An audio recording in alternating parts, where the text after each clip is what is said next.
Halo, berjumpa kembali dalam kegiatan belajar di rumah bersama Ibu Tere, Guru SDN Wahibur, Kabupaten Sumba Tengah, Provinsi Nusa Tenggara Timur. Hari ini kita akan belajar pada tema 8, subtema 1, pembelajaran 6. Apakah kalian sudah siap belajar?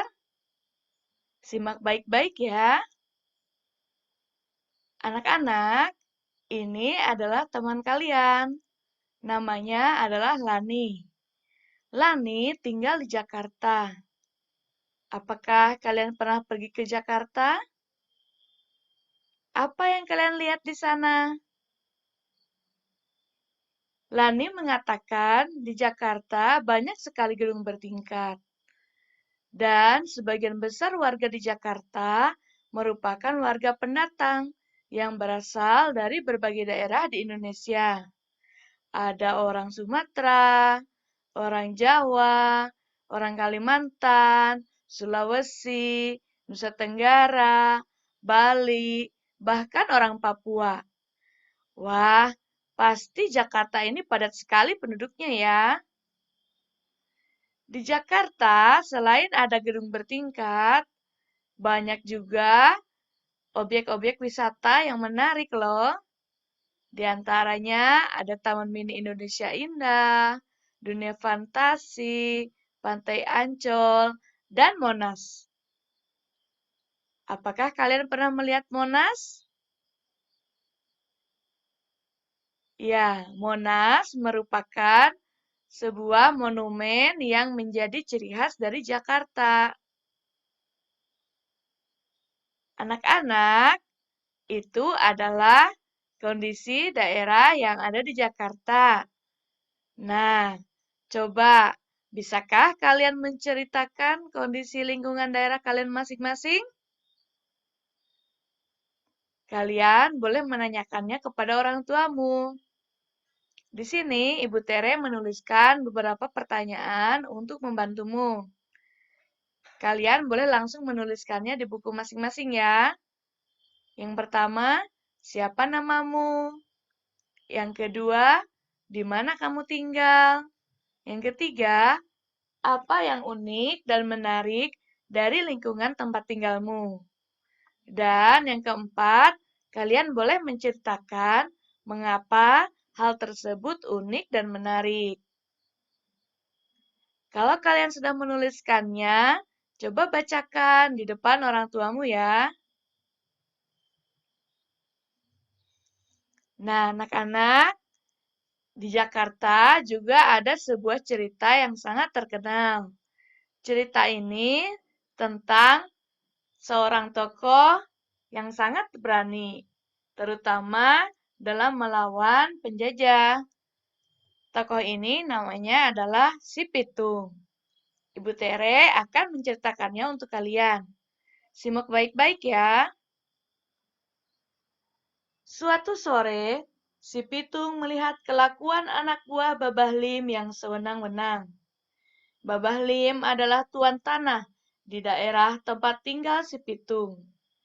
Dia dan anak buahnya sering merampas harta rakyat dan menarik pajak tinggi. Sebagian hasil rampasan itu diberikan kepada pemerintah Belanda. Si Pitung bertekad untuk melawan anak buah Babah Lim. Kemudian dia berguru kepada Haji Naipin, seorang ulama yang juga pandai ilmu bela diri. Si Pitung cepat menguasai semua ilmu yang diajarkan oleh Haji Naipin.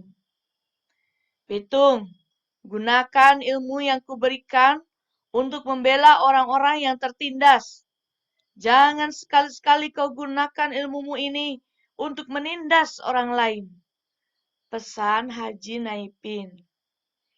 Sekarang si Pitung sudah siap melawan anak buah Babah Lim. Dia menghentikan ulah anak buah Babah Lim yang sedang merampas harta rakyat jelata. Anak buah Babah Lim menyerang si Pitung.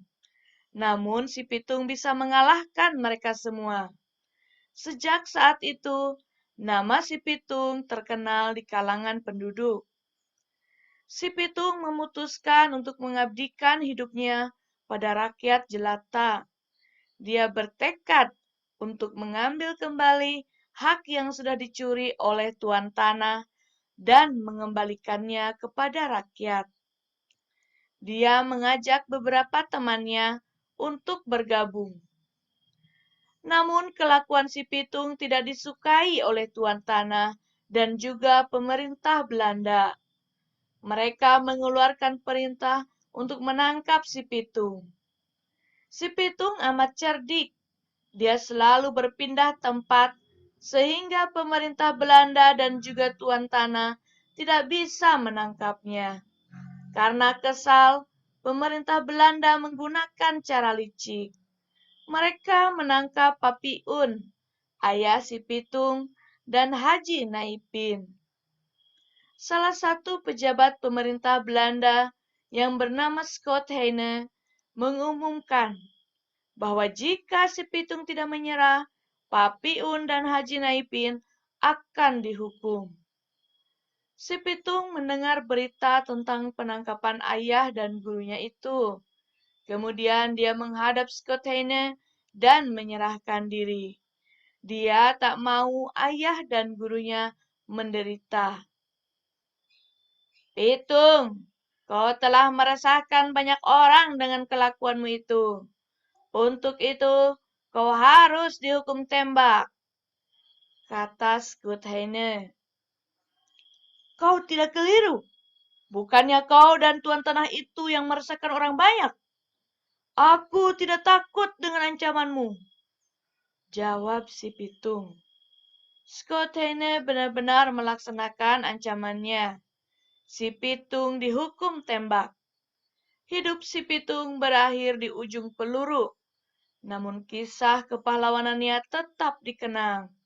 Si Pitung, si pahlawan rakyat jelata. Nah, bagaimana? Ceritanya sangat menarik ya. Anak-anak, sekarang Ibu Tere minta kalian mengidentifikasi cerita tadi dan menjawab soal-soal berikut ya. Ingat kembali materi yang sudah kita pelajari dari pembelajaran 1 sampai 5 mengenai cerita fiksi. Jika kalian memerlukannya, silahkan buka lagi materi pada video-video sebelumnya ya. Pertanyaan nomor 1. Apa jenis cerita fiksi yang berjudul Si Pitung tadi? Berikan alasanmu. Yang kedua, sebutkan nama tokoh-tokoh dalam cerita tersebut. Yang ketiga, sebutkan tokoh utama dan tokoh tambahan pada cerita tersebut. Dan yang keempat, sebutkan tokoh protagonis dan tokoh antagonis pada cerita tersebut. Jangan lupa tulis soal-soal ini dan jawabannya di buku kalian ya. Nah, anak-anak, Lani dan teman-temannya senang sekali menyanyikan lagu Kicir-Kicir. Lagu Kicir-Kicir berasal dari daerah Jakarta. Lagu ini berbirama 4/4 dengan tempo agak cepat. Ibu Tere berharap kalian belajar untuk menyanyikannya ya. Lagu Kicir-Kicir tidak terdapat nada tinggi karena tidak ada not angka yang ditulis dengan titik di atas angka. Coba kalian perhatikan syair lagu ini. Di situ, di layar, sudah ada bagian yang Ibu tebalkan. Ada kata Jakarta, saya, memang, untuk, dan hati nanduka. Nah, kata-kata yang dicetak tebal itu dinyanyikan dengan nada rendah. Karena di bagian bawah not angkanya ada titiknya. Sehingga kata-kata tersebut dinyanyikan dengan nada rendah. Sedangkan suku kata atau kata yang tidak dicetak tebal dinyanyikan dengan nada yang sedang. Karena pada not-not angka tersebut tidak terdapat tanda titik, sehingga dinyanyikan dengan nada yang sedang. Apakah kalian sudah mengerti sampai di sini? Coba kalian berlatih lagi untuk menyanyikan lagu kicir-kicir tadi sesuai dengan tinggi rendah nadanya ya. Nah, anak-anak, hari ini kita sudah belajar mengenai cerita fiksi dan juga lagu daerah. Karena ini adalah pembelajaran ke-6, berarti ini adalah pembelajaran terakhir pada subtema 1. Nanti Ibu Tere akan menyiapkan soal ulangan. Kalian boleh meminta bantuan orang tua untuk mempelajari kembali materi-materi kita sebelumnya, lalu kalian kerjakan soal ulangannya ya. Kerjakanlah soal ulangannya dengan jujur. Kalian tidak perlu minta bantuan kepada orang tuamu untuk mengerjakannya.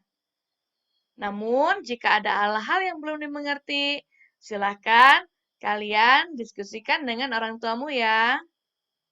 Selamat belajar dan sampai jumpa pada pertemuan berikutnya. Jangan lupa dukung terus channel YouTube ini dengan klik like dan subscribe. Kemudian bagikan video ini agar semakin banyak teman kalian yang mendapatkan manfaatnya. Terima kasih.